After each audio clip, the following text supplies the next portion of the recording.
The long wait is over. This is it, a brand new season. And before the show gets well and truly underway, we've got the all-important matter of a free practice session. It's great to be back. So much unknown before we get underway. So what will be going through the drivers' minds as they get ready for the new season? The faster you can work around the circuit conditions and get the car tailored to your liking, the better, and then you can just focus on the job in hand in terms of here lap in times. F1. But It's first of all, F1 you've got to in get the car feeling right. 2025, and I welcome you to pre-season testing here in Bahrain. Starting off with Sauber, last season they were the only team not to score points. They felt that Valtteri Bottas was the driver to blame, replacing him with one-time race winner Esteban Ocon. They also retained Guan Yu Zhou. However, Audi, who are set to take over the team in 2026, could pull out if Sauber don't get their act together in 2025. Next up then, we have VCARB, RedBull's junior team. They still remain the same lineup of Daniel Ricciardo and Yuki Tsunoda, but I'm sure the Honey Badger won't want to be there for long, as the junior team had another nothing year, only scoring a few points here and there. Not ideal for the 36-year-old.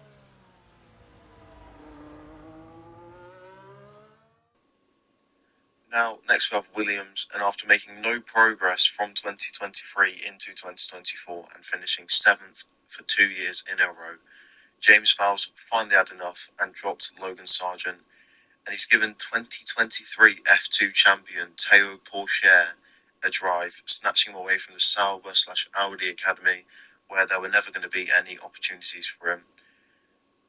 So can the young Frenchman impress in his first season and show Sauber, and maybe even Audi in 2026, what they'll be missing?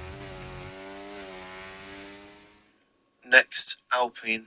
An improvement throughout the year saw Alpine climb the table late on in the season, up to 6th.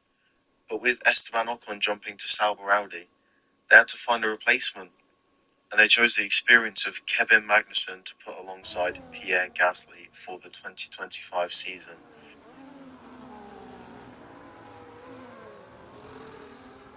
Moving on, we have our own team in Haas, and after promising runs and as a last-minute replacement, the promising runs being in free practice, Ollie Bearman has found his way into Formula One with Haas.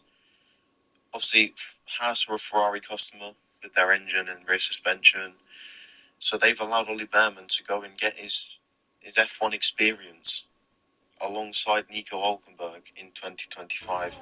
Now, there's been a lot of hype around Ollie Bearman, so let's see if we can live up to it this season.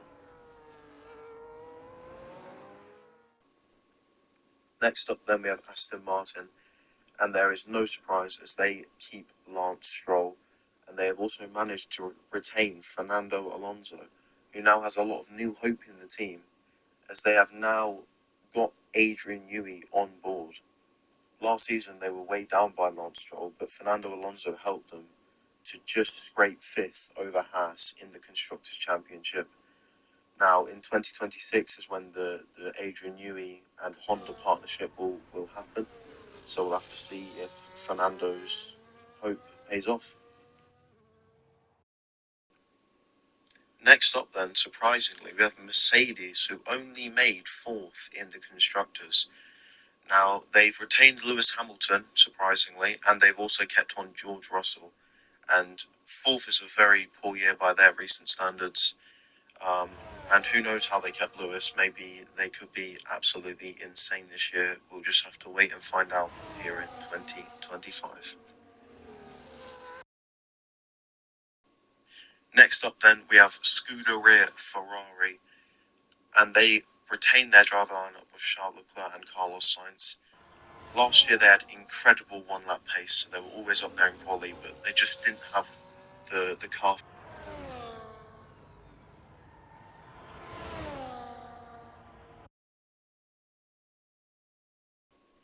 Next up then we have Red Bull, and even though they did come second in the Constructors, Max Verstappen won the championship by about 40 points last season. Now, the main reason they didn't win the championship is because of how bad Sergio Perez was. He was out in Q1 most weekends, fighting with like Alpines and Haas instead of McLaren and Ferrari like Max was the whole year.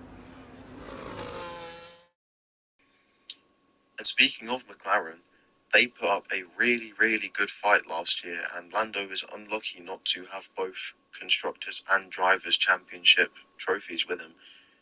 He put a consistent fight to Max, but Max is just Max Verstappen, and you can see why he is as good as he is. Yeah, he just has that insane racecraft, outright pace, and everything like that.